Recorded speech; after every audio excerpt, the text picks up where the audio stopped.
गुरुवीर से टोचन करना हमें इतना भारी पड़ जाएगा, ये हमने कभी सोचा भी नहीं था। नमस्ते मित्रों, आज जैसे ही मैं अपने निशु भाई के टोचन किंग को घर से बाहर निकालता हूँ, तभी सामने से एक बोलेरो कैंपर आती है। उसका हॉर्न बजता है और उसमें बैठा आदमी पूरे जोश में अनाउंस करता है, सुनो सुनो ग्रामवासियों, एयरपोर्ट के मैदान में आज होगा टोचन मुकाबला और जो जीतेगा उसे 20 लाख रुपए की नगद राशि दी जाएगी। जिसे अपने ट्रैक्टर पर भरोसा है, खासकर टोचन किंग, वो जरूर पहुँचे। ये सुनते ही जैसे पूरे शरीर में करंट दौड़ गया। मेरा सीना गर्व से चौड़ा हो गया, लेकिन मन में थोड़ी हलचल भी शुरू हो गई, क्योंकि चुनौती किसी आम की नहीं थी। गांव के सरपंच ने खुलेआम हमारे टोचन किंग को ललकारा था और उसका खुद का ट्रैक्टर भी फार्मर ट्रैक था। अब ये मुकाबला सिर्फ पैसे का नहीं था, ये था इज्जत का, टोचन किंग की साख का। मैंने ठान लिया, चाहे जो हो जाए, वहाँ जितने भी ट्रैक्टर आएंगे सबकी रेल बना दूंगा। मुकाबला शुरू होने में सिर्फ 1 घंटा था और उस दौरान मैंने नोटिस किया कि टोचन किंग में डीजल थोड़ा कम है। मैं तुरंत अपनी थार उठाता हूँ और बिना एक पल गंवाए पेट्रोल पंप की ओर निकल जाता हूँ। रास्ते भर मन में यही चल रहा था, ये मुकाबला हमारे लिए कितना जरूरी है। जैसे ही फ्यूल स्टेशन पहुँचा, अपनी थार को पंप के पास लगाया और कैन में करीब 10,000 रुपए का डीजल भरवाया। एक एक बूंद ताकत की तरह लग रही थी। पैसे दिए, कैन उठाई और तेजी से लौट पड़ा टोचन किंग के पास।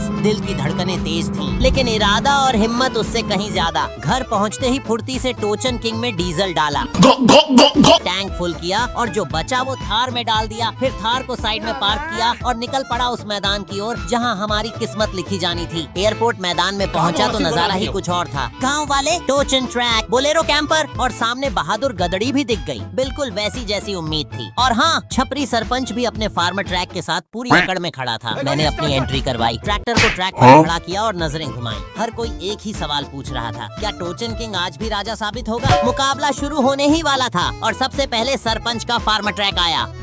ऐसा कैसे हो सकता है? बहादुर गदड़ी अब भी दूर खड़ी ताक रही थी, जैसे ताकत नाप रही हो। मैं मुस्कुराते हुए बोला, आ बेटे, तेरे टर्बो में से घासलेट नहीं निकाल दिया ना, तो नाम बदल देना टोचन किंग का। और मुकाबला शुरू हुआ। 1, 2, 3 स्टार्ट। दोनों ट्रैक्टर जोर लगा रहे थे और तभी मेरा टोचन किंग थोड़ा पीछे जाने लगा। दिल जैसे मुंह को आ गया। ये क्या हो रहा है? एक मामूली सरपंच हमें हरा देगा? मगर नहीं, हमने फिर से गियर चेंज किया, ट्रैक्टर को झटका दिया और पूरे दम के साथ मुकाबला पलट दिया और सरपंच की एक राउंड में छुट्टी कर दी। और इस राउंड का विजेता बनता है अपना टोचन किंग। और सरपंच जी अब टोचन मुकाबला नहीं कर रहे, क्योंकि हार मान चुके हैं। खोदा पहाड़, निकला छपरी। अब बारी थी असली टक्कर की। बहादुर गदड़ी आ चुकी थी और आंखों में वही घमंड, वही चुनौती थी। मुकाबला अब असली था और दांव पर था 20 लाख और टोचन किंग का ताज। अब सामने खड़ी है गुरुवीर की बहादुर गदड़ी। 1, 2, 3 स्टार्ट।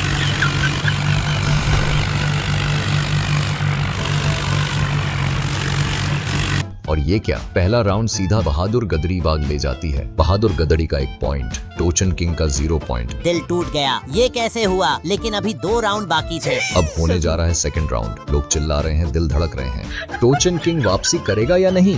1, 2, 3 स्टार्ट। दूसरा राउंड शुरू होते ही मैं चिल्लाया, गाइस लाइक करो, जिससे टोचन किंग जीत जाए। और जैसे जैसे लाइक बढ़ते गए, हमारा ट्रैक्टर भी जोश में आ गया और बहादुर गदड़ी को धक्का मार मार कर पीछे ढकेल दिया। और इस बार दमदार खिंचाई के साथ टोचन किंग जीत दर्ज करता है। अब दोनों ट्रैक्टर्स के पास 1-1 पॉइंट है और अब जो अगला राउंड जीतेगा वही टोचन मुकाबले का असली विजेता कहलाएगा। अब तीसरा और आखिरी राउंड। मन में डर भी था, पर हिम्मत उससे कहीं ज्यादा। और अब बिना समय गवाए मुकाबला शुरू होता है। 1, 2, 3 स्टार्ट। दोनों ट्रैक्टर्स टक्कर दे रहे हैं, जमीन कांप रही है, आवाजें गूंज रही हैं और अब तय हो रहा है असली टोचन किंग कौन है। जैसे ही मुकाबला शुरू हुआ, मैंने एक्सेलरेशन बढ़ाया, ट्रैक्टर को झटका दिया, गियर बदला और बहादुर गदड़ी को पीछे धकेलता चला गया। मेरा टोचन किंग हवा में उठा और बहादुर गदड़ी को पीछे धूल में मिला दिया। मैदान फिर से तालियों से गूंज उठा। हम जीत गए। पर खुशी ज्यादा देर नहीं टिक पाई। जैसे ही मैंने ब्रेक मारा, ट्रैक्टर के फ्रंट टायर जमीन से टकराए और अचानक, क्या ये गुरुवीर की हार का बदला था?